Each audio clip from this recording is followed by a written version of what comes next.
feel a little bit nervous making this video because I don't want to jinx anything, but for quite a few weeks now I've been very happily carrying another baby.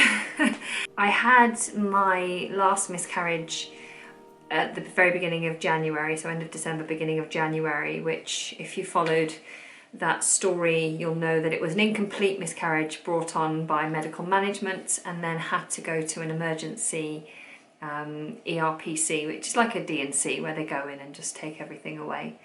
After that, we decided we weren't going to try anymore because I wanted some time out. It was quite stressful and emotional and I just needed some time to feel normal again. And so we took some time out. I didn't get my period for like 5 weeks. I bled for about a week after the operation. It was very light. And then I got my period around the 12th of February, something like that. So a couple of weeks into Feb. And that was a relatively light period, but it was definitely a period as far as I was concerned. Only lasted for about 4 days, which is a bit shorter than normal. And then about 10 days after that, I randomly had another little bleed. It was like 2 or 3 days of spotting, but it was like someone would turn on a tap and then turn it off for the night and then turn it on again the next morning and turn it off again. And it was just really odd that I was getting this very bizarre bleeding and so soon after my previous period. I also, throughout the month of February, felt horrendous. I had a really bad cold. That cold turned into a sinus infection, which turned into an ear infection. I perforated my eardrum and I just generally felt icky and horrid and yeah, I didn't feel good at all. And so when I got this second bleed, there was something about it just felt weird. And I was wondering if my body was just all messed up. And then something just said to me one morning, just take a pregnancy test. Just see, even though you've been trying to be careful, you've been trying to follow ovulation and avoid that, just do a pregnancy test. Lo and behold, straight away, as soon as I weed on that stick, straight away the line came up strong. So I knew that this was a definite. Now that also was quite odd to me because this was like the end of February and I just had my period halfway through February. So I was like, well, how can it be showing I'm pregnant now? Because it takes a couple of weeks after your period, you have to ovulate, then you have to catch that egg, then it has to embed before you get all of the hormones enough to give you a strong positive pregnancy test. So I was really confused. As far as my dates were concerned, I was about 3 weeks pregnant, and that's just like, really? How can you be showing up on a test? So I made an appointment with the doctor. I was in floods of tears when I was there. I was like, you know, obviously I'm bleeding, so something's wrong, and I don't want to go through this again right now. I didn't intend this to happen. So she sent me to the early pregnancy unit, and they scanned me, and I was dreading what they were going to say. And within moments of the scan beginning, they turned the screen to me and showed me a little heartbeat and said, congratulations, you're about 6 weeks pregnant. Which was amazing. So that meant that I must have ovulated around the end of January and not realised, and that those bleeds that I had weren't periods after all. They were just me bleeding, as I tend to do, which is obviously slightly worrying, but the fact we saw a heartbeat was great.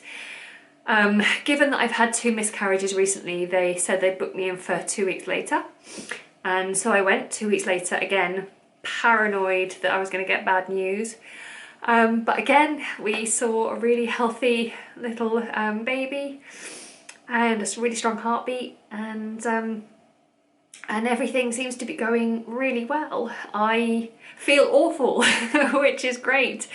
It's definitely different to my previous 2 pregnancies that I lost.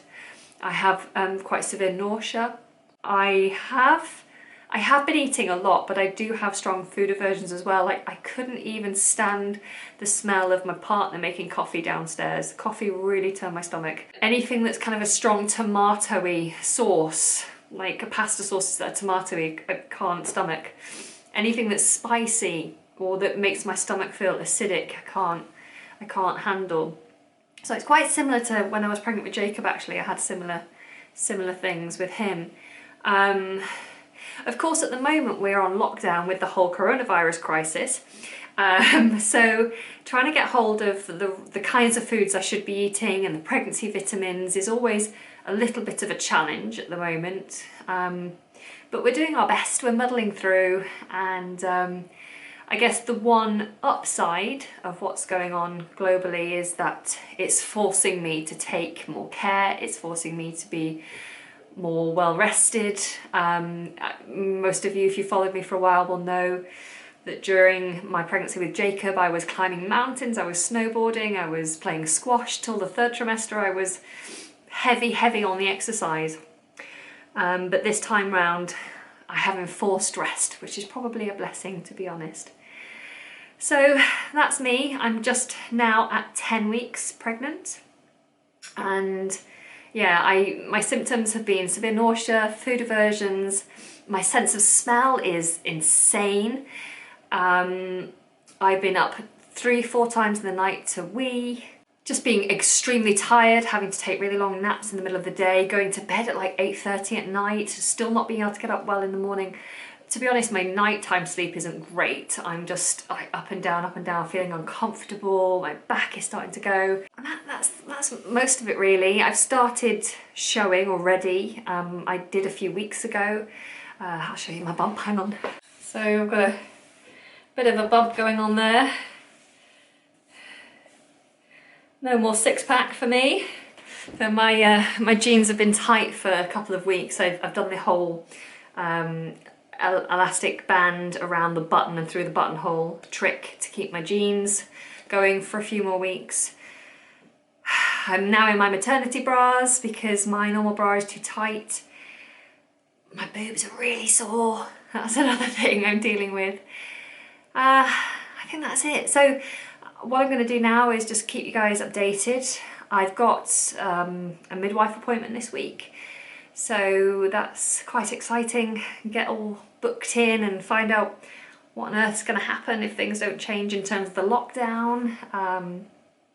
And then I just have to wait for that big milestone, which is the big scan that you have, the normal scan you'd have. Normally you have it around 12 weeks, but for some reason, I guess because of the crisis, they've booked me in for 14 weeks to have that scan. So a little bit of a longer wait to find out that we've reached the 2nd trimester safely. But yeah, there is hope. I might get my rainbow after all. Yeah, so I'll see you hopefully with happy news next week.